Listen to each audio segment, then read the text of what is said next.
10-15 টাকা খরচা করে 200, 250, 300 টাকা দামের একটা ব্লাউজ বানিয়ে ফেললাম বন্ধুরা।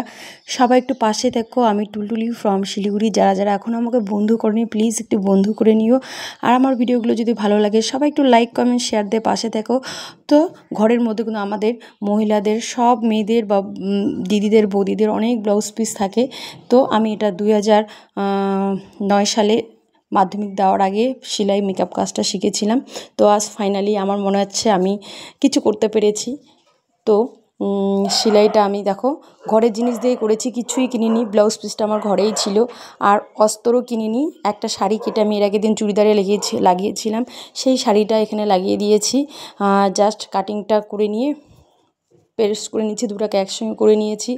করে নিয়ে এখনও কিন্তু প্রেস হয়নি, তাই ব্লাউজটা এরকম মনে হচ্ছে একদম নতুন কাপড়, কোনো দিনও ইউজ করিনি। তো ব্লাউজটা আমি পিছনের পাটটা বড় গলাটা রাখছিলাম, তো ফিতে না লাগিয়ে ওটাকে সামনে দিয়ে দিয়েছি, তাই ডিজাইনটা সামনের দিকে চলে গেছে। তো ব্লাউজটা যদি প্রেস করি খুব সুন্দর হয়ে যাবে। তো ব্লাউজটা ফাইনালি আমি ঘরের জিনিস দিয়ে করে নিয়েছি, খালি সুতোই লেগেছে। আর শাড়িটা তোমার পুরনো ছিল, পরতাম না। আর ব্লাউজ পিসটাও ঘরে ছিল, ফেলে দিতাম। তো ফাইনালি আমার মেশিনটাও 2009 সালেই কিনা, মাধ্যমিক দেওয়ার পরে। এই যে আমার এই মলমল শাড়িটা ঘরে ছিল, খুব ভালো শাড়িটা, খুব সফট। তো পরতাম না, শাড়ি পরার টাইম নেই, কাজের অভাবে, সময়ের অভাবে।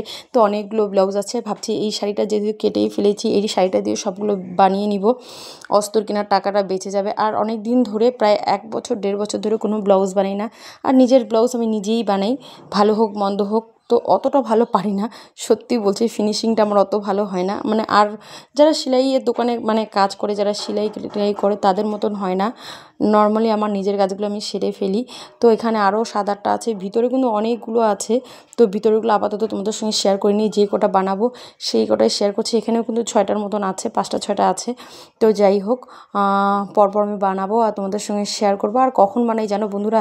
রাতে 11টার পর খাওয়া দাওয়া সেরে যখন বাচ্চা দুটো ওর বাবার সঙ্গে শুয়ে মোবাইল দেখে বা ঘুমিয়ে পড়ে তখন বানাই। তো সব রেডি করে রাখছি বিছানার পাশে, মেশিনটাও রেডি করে রাখছি, আর এই ব্লাউজটার মাপে মাপে বানাচ্ছি। তো ফাইনালি কিন্তু দেখো আমি বিনা খরচায়, যারা পারে তারা জানে, কোনো অস্ত্র কিনে নিই, কোনো কিছু কিনে নিই। এই যে এই পাটটা না পিছন দিকে দিলে বেশি ভালো হতো, তো ভুলের কারণে মানে ফিতে দিব না, ফিতে আবার উল্টানো অনেকটা একটু খাটনি। তো সামনে দিয়ে নিয়েছি। যাই হোক, নিজের ব্লাউজ কোনো ব্যাপার না। তো তোমরা পিছনে দিলে বেশি ভালো হবে। দেখো ব্লাউজটা প্রেস করলে কিন্তু এখানে ঘাট করতে হবে, আর এখানে হুক করতে হবে। আপাতত আমার কাছে ঘাট আর হুক ছিল না, তাই লাগানো হয়নি। জাস্ট হেমটা করে তোমাদের সঙ্গে শেয়ার করলাম। তো অবশ্যই কেমন হয়েছে ব্লাউজটা জানিও। এটা প্রেস করলে সব ঠিক হয়ে যাবে, ঠিক আছে? সব প্রেস করলে একদম নতুন হয়ে যাবে, তো আয়রন দিয়ে প্রেস করব।